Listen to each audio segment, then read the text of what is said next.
मुख्य सचिव श्री अटल डुल्लू जी,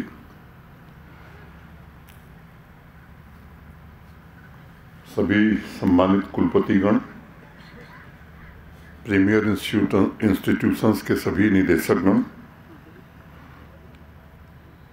Shri Alok Kumar ji, principal secretary higher education, विभिन्न विश्वविद्यालयों के तथा संस्थानों के सभी प्राध्यापक, प्रशासन के मेरे सहयोगी तथा मित्रों, लगभग सबको मैंने ध्यान से सुना है। बहुत संक्षेप में दो चार निवेदन करने के लिए खड़ा। लंबे इंतजार के बाद माननीय प्रधानमंत्री जी ने, मुझे लगता है कि मन, वचन, कर्म और संकल्प के हिसाब से इस देश को जोड़ने का एक नया अभियान प्रारंभ किया है। आज़ाद भारत के इतिहास में पहली बार पूरी जनसंख्या का सिर्फ एक लक्ष्य हो, विकसित भारत का निर्माण, और इस लक्ष्य तथा देशवासियों के बीच वर्षों से मौजूद बाधाओं, संसाधनों की कमी को समाप्त करने का प्रयास किया जा रहा है। पहली बार महसूस हो रहा है कि देश का स्वाभिमान जागृत हुआ है। धर्म, जाति, अर्थ, संप्रदाय के भेदभाव से अलग हटकर समाज का जो पुरुषार्थ है, महाभारत के अर्जुन की तरह सिर्फ अपने लक्ष्य 2047 की तरफ देख रहा है। प्रधानमंत्री जी ने विकसित भारत की सबसे बड़ी ताकत युवा प्रतिभाओं की भूमिका और दायित्वों के बारे में आज हम सबके समक्ष एक नया विजन प्रस्तुत किया है। संपूर्ण राष्ट्र के जीवन में एक ऐसा क्षण आता है जब युवा शक्ति के साथ उसकी संकल्प शक्ति को नेविगेट करने या सेध देने वाले शिक्षण संस्थानों के प्रमुख प्रबंधकों को विकसित भारत के लिए स्वयं को समर्पित करने का मैं मानता हूं कि बहुत बड़ा अवसर प्राप्त हुआ है। मुझे लगता है कि युवा शक्ति के शिल्पकार होने के नाते आप सभी के जीवन में यह एक ऐतिहासिक अवसर आया है। आपको युवा भारत की जीवंत ऊर्जा को, आप अपने कैंपस की ज्ञान शक्ति को विकसित भारत की नियति को आकार देने के लिए तैयार करना है। सार्वजनिक जीवन में मुझे भी काफ़ी समय हुआ, लेकिन मुझे स्मरण नहीं है कि शिक्षण संस्थानों में पहले कभी इस तरह का वातावरण बना था जहां शक्ति के स्रोत, स्किल, टैलेंट्स को नई क्रांति के महत्वपूर्ण स्टेक होल्डर के रूप में देखा गया हो, उनके दायित्वों से उन्हें परिचित कराया गया हो, और वह जिस सम्मान के हकदार हैं वह सम्मान उन्हें इस कदर प्राप्त हुआ हो। सभी स्टूडेंट्स के जीवन में पहली बार यह गौरवमयी क्षण आया है जब उन्हें राष्ट्र के विकास की बागडोर सौंपने के दरवाजे पर हम सब दस्तक दे रहे हैं। सामान्य तौर पर एजुकेशन कैंपस वास्तविक दुनिया से कटे हुए आइलैंड की तरह सामान्यतः ऑपरेट करते हैं। आज उन्हें विकसित भारत के इंजन की प्रतिष्ठा और जिम्मेदारी मिलने का समय आ गया है। अगर मैं यह मानकर चलूं कि वर्तमान में शिक्षा ग्रहण कर रहे सभी विद्यार्थी अगले 4-5 साल बाद यानी 2027-28 में प्रोफेशनल दुनिया में कदम रखेंगे, तो मैं देख पा रहा हूं कि कर्म क्षेत्र में उनके अगले 19-20 वर्ष यानी 2047 तक का समय कैरियर का हाईएस्ट पॉइंट होगा। उनकी ऊर्जा अपने हाईएस्ट पीक पर होगी। उनका श्रम, उनका सृजनात्मक कौशल और कल्पना शक्ति जीवन के स्ट्रॉन्गेस्ट दौर से गुजर रही होगी, जिससे विकसित भारत की यात्रा को नई गति मिल सकती है। 140 करोड़ की आबादी वाले इस महान राष्ट्र की औसत आय लगभग 29 वर्ष है, 29 ईयर्स। दुनिया की कुल यूथ पॉपुलेशन का 20% हमारे देश में रहता है। यह जो 20% है, 20% है, मैं इसे संख्या नहीं मानता हूँ।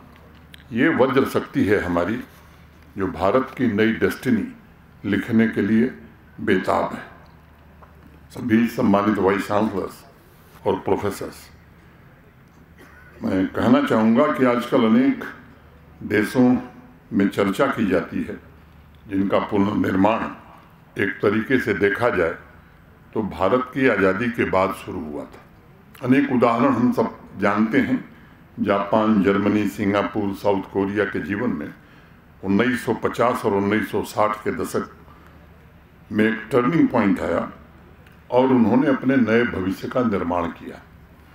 सिंगापुर 1965 में पूर्ण रूप से स्वतंत्र हुआ था। सिंगापुर के जो पहले प्रधानमंत्री थे, ली कुआन, उनकी किताब में पढ़ रहा था। 700 पेज की किताब में अत्यंत गरीबी से विकसित सिंगापुर की यात्रा और संघर्ष का उन्होंने जिक्र किया है। मैं निवेदन करूंगा कि एक बार जो नहीं पढ़े हैं जरूर पढ़ें। उन्होंने लिखा है कि आज़ादी मिलने के कुछ महीने बाद ही मेरे पास भारत सरकार के एक वरिष्ठ अधिकारी आए और उन्होंने सिंगापुर के पुनर्निर्माण एक्शन प्लान की मोटी रिपोर्ट हमको सौंपी। लेकिन पहला पेज पढ़ने के बाद मैंने उसे दोबारा नहीं पढ़ा, क्योंकि उसमें योजना तो थी लेकिन एक्शन लेने लायक कुछ नहीं था। एक सुझाव मेरा होगा कि जब हम इनोवेशन की बात करते हैं, टेक्नोलॉजी की बात करते हैं, तो ये बात हमें भी बराबर ध्यान में रखनी है कि 140 करोड़ आबादी के बड़े देश में कॉस्ट इफेक्टिव टेक्नोलॉजी हम कैसे अधिक से अधिक इस्तेमाल कर सकते हैं।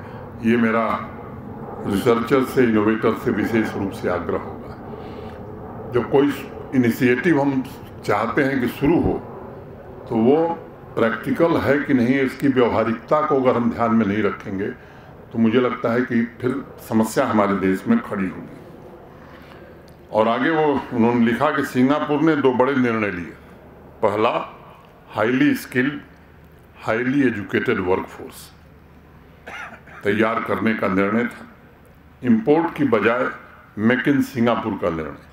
हालांकि सिंगापुर की आबादी उस समय सिर्फ 20 लाख थी, लेकिन आप में से अनेक लोग जानते हैं उसमें अधिकांश मजदूर थे। ब्रिटिश शासन में सिंगापुर सिर्फ एक ट्रेडिंग पोस्ट हुआ करता था, इसलिए पढ़े लिखे व्यापारी और ऑफिस में काम करने वाले सब इंडियन माइग्रेंट थे। और ली ने लिखा है कि it had taken me some time to see the obvious that talent is the country's most precious asset.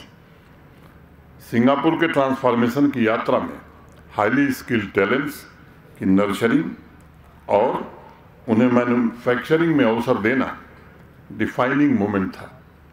मुझे स्मरण है, लंबे समय तक हमारे देश में प्राइवेट टीवी चैनल की अपलिंकिंग का लाइसेंस नहीं मिलता था, दिया नहीं जाता था। और भारत में जितने चैनल काम करते हैं सिंगापुर में इन्वेस्ट कर रहे थे तथा वहाँ उन सर्विसेज के लिए अच्छा खासा पैसा भी खर्च करते थे। इसका सबसे बड़ा कारण था कि सिंगापुर ने डेडिकेटेड तरीके से अपने युवाओं के स्किल को बढ़ाया, उनके हाथों में देश के निर्माण की जिम्मेदारी सौंपी। उसी प्रकार देखा जाए तो साउथ कोरिया और जापान भी लंबे उथल पुथल के दौर से गुजरे। अपनी स्थापना के 13 वर्ष बाद ही साउथ कोरिया में 1961 में तख्ता पलट हो गया। जनरल पार्क ने सबसे पहली प्राथमिकता स्किल्ड वर्कफोर्स को तैयार करने को दी। टेक्नोलॉजी में एडवांस इनोवेशन पर ध्यान केंद्रित किया। ओकिता किंजो की एक किताब है, कोरिया बिहाइंड द मास्क। उस किताब में उन्होंने जिक्र किया है कि साउथ कोरिया एक ऐसी जगह थी जहाँ के लोग न सिर्फ आलसी थे बल्कि हर शहर मृतप्राय जैसा लगता था। लेकिन युवा शक्ति के स्किल एजुकेशन ने सब कुछ बदल दिया। साउथ कोरिया में लंबे समय तक रहे स्लोवाकिया के एम्बेसडर मिलान लेजेक ने काफ़ी अध्ययन करके लिखा कि अभियान चलाकर साउथ कोरिया के हर नौजवान को इंडस्ट्रियल सोल्जर बना दिया गया। उन्होंने लगातार 2 शब्दों का प्रयोग किया है, इंडस्ट्रियल सोल्जर और मैन्युफैक्चरिंग। और आगे लिखा है कि नई तकनीक इंडस्ट्रियल सोल्जर्स का एकमात्र पवित्र खोज बन गई। Industrialisation became the sacred quest to revive the nation and that sacred quest required sacrifice. साथियों, आप जितने भी विकसित देशों के इकोनॉमिक ग्रोथ और उसकी यात्रा की स्टडी करते हैं, उन सभी में एक बात कॉमन नजर आती है।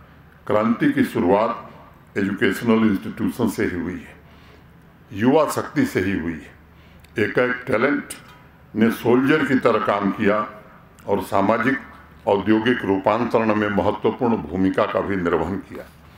जापान का उदाहरण भी हम जानते हैं। हमारे देश के इतिहास में अगर हम जाएंगे तो मुझे लगता है कि दुनिया की जीडीपी में अगर हमारा कंट्रीब्यूशन 25% था, 1/4 दुनिया के इकोनॉमी हम कंट्रोल करते थे, तो उस समय भी हमारे एकेडमिक इंस्टीट्यूशंस का ही योगदान था। चाहे वो रिसर्च हो, इनोवेशन हो या प्रोडक्ट जो इस देश में बनते थे, दुनिया के किसी देश से बेहतर थे। समय कम है, नहीं तो मैं उस पर विस्तार से उसकी बात मैं कर सकता था। किन्हीं कारणों से हमारे देश में एक दुर्भाग्य का क्षण आया। युवा आबादी होने के बावजूद हम कभी युवा शक्ति नहीं बन पाए। उसके पीछे एक बड़ा कारण यही था कि नौजवानों को विकास के लक्ष्यों से, निर्माण की प्रक्रिया से जोड़ने में कहीं न कहीं हम चूक गए। स्वामी रामतीर्थ के जीवन की एक सच्ची घटना है। वो 30 साल की उम्र में विश्व धर्म सम्मेलन में भाग लेने जापान गए थे। एक दिन उन्होंने देखा कि एक बूढ़ा जापानी बगीचे में बैठकर चीन की भाषा मैंडरीन सीख रहा था। उन्होंने पूछा कि आपकी उम्र कितनी है? जापानी बुजुर्ग ने कहा कि आई एम 95 ईयर्स ओल्ड, मैं 95 साल का हूँ। स्वामी रामतीर्थ ने दूसरा सवाल पूछा कि इस भाषा को सीखने में कितने वर्ष लगेंगे? उस बुजुर्ग ने कहा कि कम से कम 3 साल तो लगेंगे ही। स्वामी रामतीर्थ जी ने कहा कि आप 95 वर्ष के हैं और मालूम नहीं कि आप 3 साल जी पाएंगे कि नहीं, फिर भी इतनी मेहनत क्यों कर रहे हैं? उस बुजुर्ग ने कहा कि मैं भविष्य नहीं जानता, हो सकता है मैं सीखने के पहले ही दुनिया छोड़ दूं, लेकिन ये भी हो सकता है कि सीखने के कुछ महीने, कुछ साल बाद अगर रहा तो यह भाषा सीखकर कुछ महीने में अपने राष्ट्र के विकास में अपना योगदान दे सकूंगा, तब मैं अपने आप को धन्य मानूंगा। मैं समझता हूं कि ये जो भाव है, ये भाव हमारे अंदर कैसे पैदा हो, अपने विद्यार्थियों के अंदर हम कैसे पैदा कर सकें, ये आज सबसे बड़ी आवश्यकता है। 7 दशकों तक भारत के मन में उसके संकल्पों के साथ ये भावना कहीं न कहीं नदारद थी। मुझे लगता है कि आज वो समय आया है कि युवा चैतन्य धारा को राष्ट्र की विकास धारा से जोड़ने का भगीरथ प्रयास प्रारंभ हुआ है। समग्र विकास द्वारा ये सुनिश्चित करने की कोशिश हो रही है कि हमारे हायर एजुकेशनल इंस्टीट्यूशंस, सोशल तथा इकोनॉमिक इंफ्रास्ट्रक्चर में भी अमृत पीढ़ी के लिए वो सभी सुविधाएं, सपोर्ट सिस्टम मौजूद हों जो किसी विकसित देश के स्टूडेंट्स को मिल रही हैं। युवाओं को परिवर्तन का वाहक कैसे बनाया जाए, डेवलपमेंट सोल्जर कैसे बनाया जाए, इसकी एक नई कोशिश प्रारंभ हुई है। लंबे समय बाद, अभी कई लोगों ने जिक्र भी किया, देश को एक राष्ट्रीय शिक्षा नीति मिली है। 9 वर्ष में 390 नए विश्वविद्यालय, 7 नए IIT, 7 IIM, 15 AIIMS, 700 medical college, ऐसे अनेक तमाम आंकड़े हैं जो इस बात की गवाही देते हैं कि शिक्षा के क्षेत्र में पिछले 8-9 वर्षों में इस देश ने व्यापक विस्तार किया है और उसका प्रोफेशनल वर्ल्ड से कनेक्ट काफ़ी हद तक ठीक दिशा में आगे बढ़ रहा है। उन आंकड़ों की जरूरत नहीं है कि स्टार्टअप पहले कितने थे, आज कितने हैं, यूनिकॉर्न पहले, आप सब जानते हैं, ये मैं बताने की ज़रूरत नहीं समझता हूँ। ग्लोबल इनोवेशन इंडेक्स में हम 81 पोजीशन पर थे। पिछले वर्ष हम 40वीं रैंकिंग हमारी हो गई।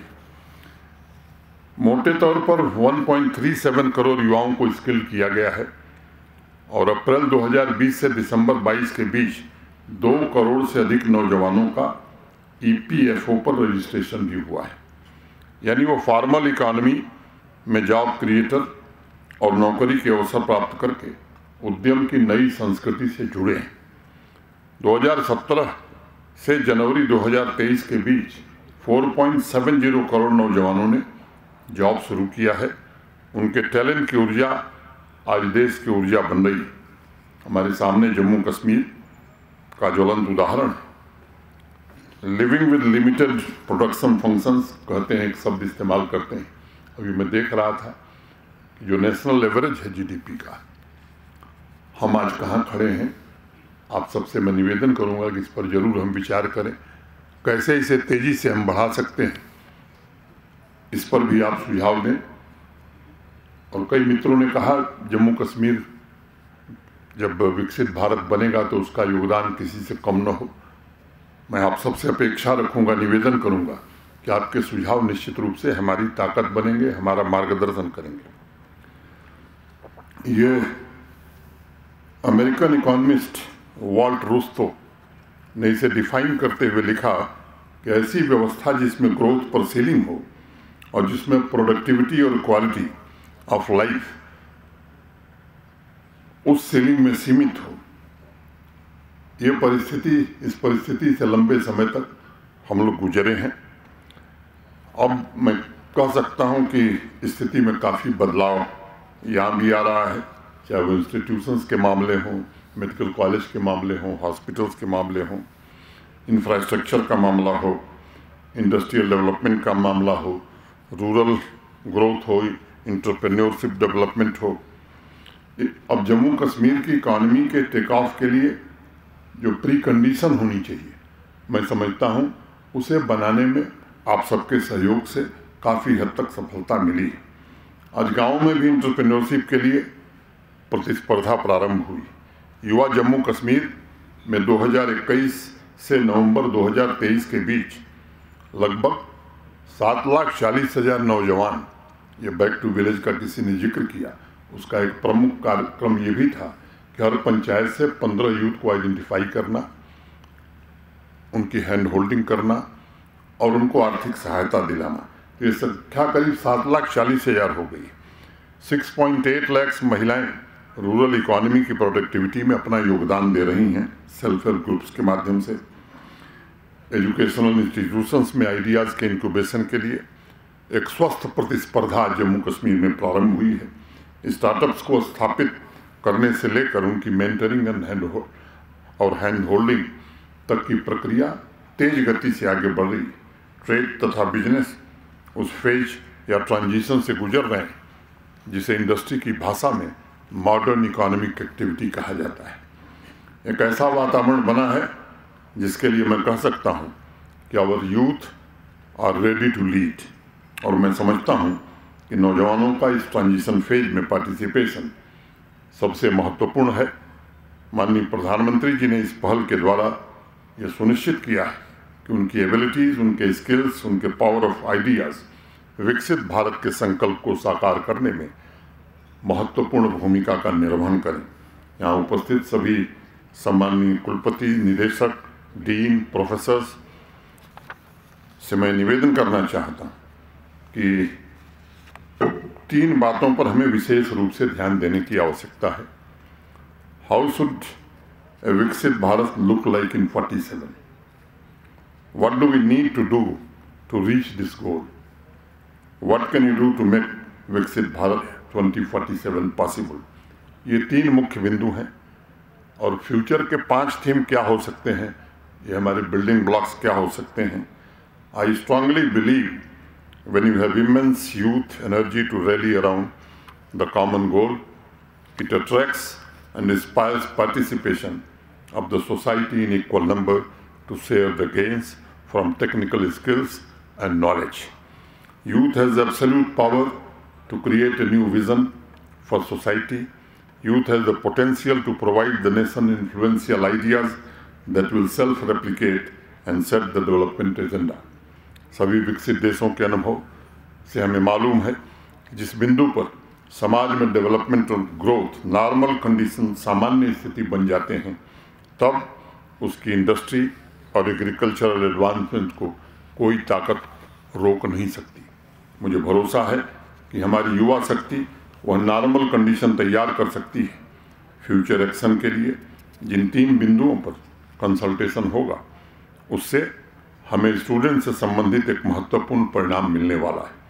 उन्हें विकसित भारत के निर्माण में किस तरह का सपोर्ट चाहिए, उनके माध्यम से हम महत्वाकांक्षी पहल कर सकते हैं और नीतियों में परिवर्तन के द्वारा उनका एम्पावरमेंट भी सुनिश्चित कर सकते हैं, ताकि एक यूथ पीछे न छूटने पावे। ये हमारा ध्येय होना चाहिए। एक अन्य परिणाम जो निकल कर आएगा वो ये होगा, किस प्रकार वर्कफोर्स में उनके ट्रांजिशन के लिए सपोर्ट की आवश्यकता होगी, उनकी सोच में एंटरप्रेन्योरशिप एक्सेस को लेकर कैसी धारणा है। आज भारत पूरे विश्व में सबसे तेज गति से बढ़ने वाली अर्थव्यवस्था है। इस ग्रोथ को सस्टेन करने के लिए ही नहीं बल्कि इसे आगे बढ़ाने के लिए युवा शक्ति का आउटपुट भी निरंतर उसी रफ्तार में बढ़े और इंस्टीट्यूशनल स्ट्रक्चर्स मजबूत हों। मैं जानता हूँ पिछले 4 वर्षों में एजुकेशन, इनोवेशन, स्पोर्ट्स, कल्चर, अन्य सोशल एक्टिविटीज़ के लिए भी जो इंफ्रास्ट्रक्चर बना है उससे युवाओं के भीतर जरूर आत्मविश्वास आया। हर महीने अनेक युवाओं के पत्र मुझे व्यक्तिगत रूप से आते हैं जो दूसरे राज्यों में नौकरी छोड़कर वापस जम्मू कश्मीर आ रहे हैं। बिना किसी भय के उन्होंने अपना कारोबार शुरू किया है। युवा शक्ति का यही आत्मविश्वास और प्रोडक्टिविटी में बढ़ रहा उनका योगदान विकसित भारत के निर्माण की शक्ति बनेगा। मैं 2-3 बातें और कहूँगा। कहीं जिक्र हो रहा था सभी वाइस चांसलर्स हैं, इसलिए मैं निवेदन करूँगा कि गुजरात में एक नई यूनिवर्सिटी बनी है। मैंने व्यक्तिगत रूप से कुछ वाइस चांसलर्स को बताया है। मैं आग्रह करूँगा कि जब भी आपको उधर जाने का अवसर हो, अहमदाबाद में बनी है वो, सरदार वल्लभ भाई पटेल ने 1930s में ट्रस्ट बनाया था और उस ट्रस्ट के पास हिंदुस्तान में सबसे ज़्यादा लैंड बैंक, उस ट्रस्ट ने अनेक एजुकेशनल इंस्टीट्यूशंस खड़ा किए हैं। राजाराम अहमदाबाद भी पहले उन्होंने ही शुरू किया था, बाद में भारत सरकार आई। एक बार उस यूनिवर्सिटी को देखने की आवश्यकता। मुझे जब पिछले महीने मुझे जाने का अवसर मिला, MIT की फैकल्टी वहाँ पढ़ा रही है, बर्कले से कोई आके पढ़ा रहा है, कोई इंडियन इंस्टीट्यूट ऑफ साइंस से पढ़ा रहा है। तो मुझे लगता है जो बात अभी प्रोफेसर नजीर गनई कह रहे थे, मैं समझता हूँ कि हमारे माननीय कुलपति लोग जब भी अवसर हो जाएं तो देखें, और मुझे लगता है कि कैसे उसे हम जम्मू कश्मीर में रेप्लिकेट कर सकते हैं, इस पर ज़रूर विचार करें। दूसरी जो चुनौती जम्मू कश्मीर की है, हमारा कमिटेड एक्सपेंडिचर इतना ज़्यादा है। हमारी चुनौती है कि कैपिटल एक्सपेंडिचर ज़्यादा से ज़्यादा हम कैसे बढ़ाएं। इसमें यूनिवर्सिटी हमारा क्या सहयोग कर सकती है और यूनिवर्सिटी कैसे सहयोग कर सकती है, वक्त नहीं है मैं बताऊं। कुछ लोग मेरा इस संकेत समझ रहे होंगे। इस माइंडसेट से निकलना बाहर, भाई सर्विसेज के लिए तो पेमेंट करना होता है, बढ़िया से बढ़िया गजट खरीदने के लिए हमारे पास पैसा है, लेकिन सरकार जो सुविधाएं देती है वो मुफ्त में नहीं सरकार को मिल रही, उसके लिए हम कोई पैसा नहीं खर्च करना चाहते।